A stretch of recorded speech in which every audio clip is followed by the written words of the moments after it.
शाहिद साहब, ये कैंप तो बड़ी ज़बरदस्त चीज़ है और जैसे ही आकिब जावेद ने ये चीज़ें संभाली, हमें पता था कि एक वो जैसे कहते हैं ना कि ये चलती रहेगी एक्टिविटी, कुछ ना कुछ एकेडमी का जो काम है वो काम वो सही कर रहे हैं और होना भी इसी तरह से चाहिए। लेकिन जो मुझे जिस चीज़ को देख के हंसी आ रही थी कि अब बाबर आजम और मोहम्मद रिजवान को आप पावर हिटिंग अब सिखा रहे हैं, ये वो वाले काम है जो अंडर 16 में सिखाए जाते हैं। ये टाइम थोड़ी है उस चीज़ के लिए। अब ये इतने बड़े प्लेयर्स को अब्दुल रज़ाक उनको पावर हिटिंग सिखा रहे हैं। अभी तो सिखाएंगे ना। बाबर आजम और रिजवान कोई 42 साल के नहीं है, 30 की पेठे में है। अगर अभी उनके पास 8-10 साल की क्रिकेट बाकी है, अगर अब सीख लें तो कोई ऐसी बड़ी बात नहीं है, बुरी बात नहीं है। और कहते हैं ना, वो तो लर्निंग तो कभी जिंदगी में इंसान की खत्म ही नहीं होती। इस उम्र में मैं आके अभी तक इंग्लिश के वर्ड सीखता रहता हूँ। मेरे पास एक रजिस्टर है बड़ा सा, मेरे बच्चे कहते हैं आप अभी भी इंग्लिश सीख रहे हैं। मैंने कहा बेटा लर्निंग कभी भी खत्म नहीं होती, तो उनके लिए भी लर्निंग कभी भी खत्म नहीं होगी।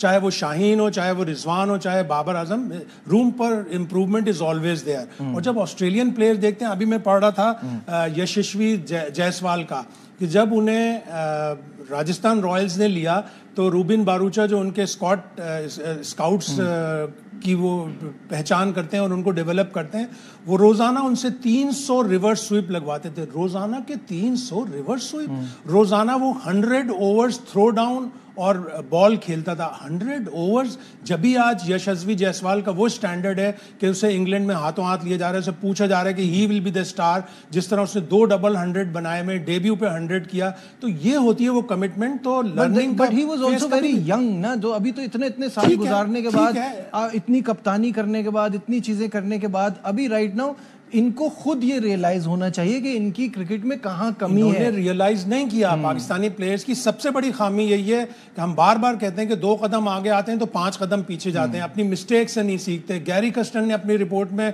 प्लेयर्स का बताया कि प्लेयर्स ये बातें नहीं सुनते। उसके बावजूद वो ये कह रहा है गैरी कस्टन कि प्लेयर्स इतने अच्छे हैं, इतने टैलेंटेड हैं कि मुझे जब भी पाकिस्तान दोबारा बुलाएगा मैं दोबारा आऊंगा। हालांकि उसको अब शायद ना बुलाएं, लेकिन उसके बावजूद वो ये कह रहा है, तो इसका मतलब है कि हमारे प्लेयर्स बहुत अच्छे हैं, कमिटेड हैं, नेशनल कॉज के लिए, प्राइड के लिए खेलते हैं। लेकिन अगर अपनी मिस्टेक्स पे काबू नहीं पाएंगे, अगर अपने आप को इंप्रूव नहीं करेंगे, तो फिर इंटरनेशनल क्रिकेट में कहीं पे भी जगह। लेकिन वो T20 वर्ल्ड कप में तो वो एतराफ भी कर चुके हैं ना कि यूनाइटेड नहीं थे, यही कोच था, यही टीम थी, उन्होंने एतराफ भी किया। तो प्राइड के लिए पाकिस्तान के लिए सबसे मेन चीज है कि गलतियों से नहीं सीखने वाली बात, वो गलतियों से सीखने वाली बात अगर आ जाए तो हमारे प्लेयर टैलेंट वाइज किसी भी टीम को झटका दे सकते हैं, किसी भी टीम को हरा सकते हैं।